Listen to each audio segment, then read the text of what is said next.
Hi friends, இன்றைக்கி நம்ம வீடியோவில் கல்யாண வீட்டில் செய்கிற வாழைக்காய் மசாலா எப்படி செய்யலான்னு பார்க்கலாம். வாழைக்காயோட தோல் பீல் பண்ணி எடுத்துடுங்க. இந்த மாதிரி குட்டி குட்டியாக கட் பண்ணி மோரில் போட்டுருங்க. அப்போ தான் காய் நிறம் மாறாமல் இருக்கும். வாழைக்காய் கட் பண்ணுறப்ப கையில் லைட்டாக தேங்காய் எண்ணெய் தடவிட்டிங்கன்னா கையில் ஒட்டாமல் இருக்கும்.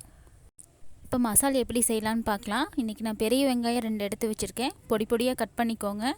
தக்காளி 2, பச்சை மிளகா, கருவேப்பிலை, கொத்தமல்லி தழை, அவ்வளோதான். இப்போ அரைக்கிறதுக்கு என்னென்னு பார்த்துக்கலாம். சோம்பு 1 ஸ்பூன் போட்டுக்கோங்க. 3 சின்ன வெங்காயம், பூண்டு 2 போட்டுக்கோங்க. இஞ்சி குட்டியாக கட் பண்ணி வச்சுருக்கேன். அடுத்தது பச்சை மிளகா 2 கட் பண்ணி வச்சுருக்கேன், அதையும் கலந்துக்கோங்க. முந்திரி பருப்பு ஆப்ஷனல் தான். முந்திரி பருப்பு நான் 5 போட்டிருக்கேன் இன்றைக்கி. தேங்காய் 1/4 மூடி துருவி வச்சுருக்கேன், அதையும் போட்டு நைஸாக அரைக்காமல் கொஞ்சம் கொரப்பாக அரைச்சிக்கோங்க. இந்த பேஸ்ட்டு தான் மசாலாவோட ஹைலைட்டே. அதனால் இதை கொரப்பாக அரைச்சிக்கோங்க, ரொம்ப நைஸாக பண்ணிடாதீங்க. அடுத்து நம்ம தாளித்து விட்டுக்கலாம். எண்ணெய் ஊற்றி கடுகு போட்டுக்கோங்க.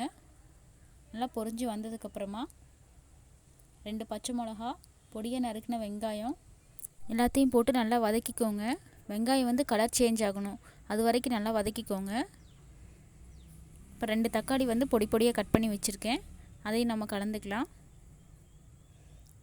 கருவேப்பிலை கொஞ்சமாக போட்டுக்கோங்க. கலர் சேஞ்ச் ஆயிடுச்சு. இப்போ தக்காளி போட்டுக்கலாம். தேவையான மசாலா போட்டுக்கலாம். தக்காளி ஓரளவுக்கு வதங்கிடுச்சு. இப்போ 1 ஸ்பூன் மிளகாத்தூள், 2 ஸ்பூன் மல்லித்தூள் போட்டுக்கோங்க.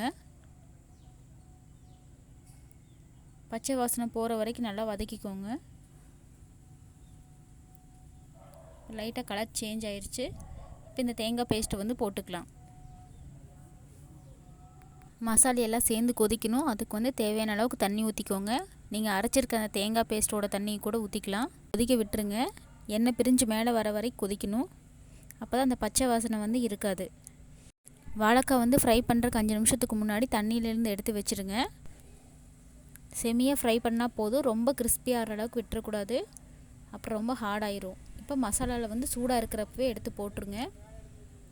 மசாலா ஃபஸ்ட்டு நல்லா பரட்டி விட்டுக்கோங்க. அந்த ட்ரையாகவே வறுத்துக்கோங்க ஒரு 5 நிமிஷம். அதுக்கப்புறமா லைட்டாக மல்லித்தலையும் போட்டு ஒரு 1/2 டம்ளர் தண்ணி ஊற்றி ஒரு கொதி விட்டுருங்க. அப்போ தான் அந்த மசாலாவோட எசன்ஸ் ஃபுல்லாக இறங்கியிருக்கும் அந்த காயில். அவ்வளோதான். லைட்டாக ட்ரை ஆனதுக்கப்புறமா எடுத்து சர்வ் பண்ணிடலாம். அவ்வளோதான், வாழைக்காய் மசால் ரெடி ஆயிடுச்சு. நீங்களும் வீட்டில் செஞ்சு பார்த்துட்டு எப்படி இருந்துச்சுன்னு சொல்லுங்கள். இது ஒயிட் ரைஸ்க்கு, வெரைட்டி ரைஸ்க்கு எல்லாத்துக்குமே நல்லாயிருக்கும். நீங்கள் சப்பாத்தியில் கூட ரோல் பண்ணி சாப்பிட்லாம்.